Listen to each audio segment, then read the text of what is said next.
You can write a serious history about anything. You just have to do it with rigor. To give a wild example, you could write about the history of toenail decoration if you asked a compelling question, found strong sources, and advanced a cogent argument in smooth prose. In fact, the adornment of toenails can open fascinating windows into social history to reveal evolving ideas about beauty and gender, the dynamics of labor and class, and changing material cultures and technologies. Did you know, for instance, that today's nail polish depends on post-World War I advances in chemistry, which also went into car paint? Don't even get me started on teacups.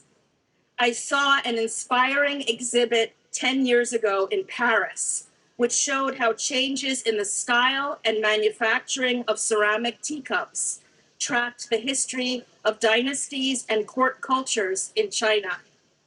I later found a terrific article which I assigned in the class by an archaeologist who used coffee cup shards that he excavated in Turkey to follow Ottoman trade networks. This is microhistory, and I love it.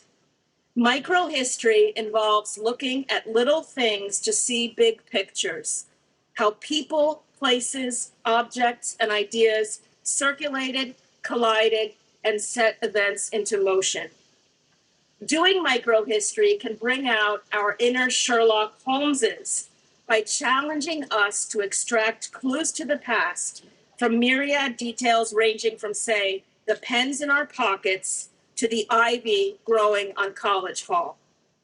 From there, we can trace links that connect us to the world, past and present, starting from a toenail or teacup.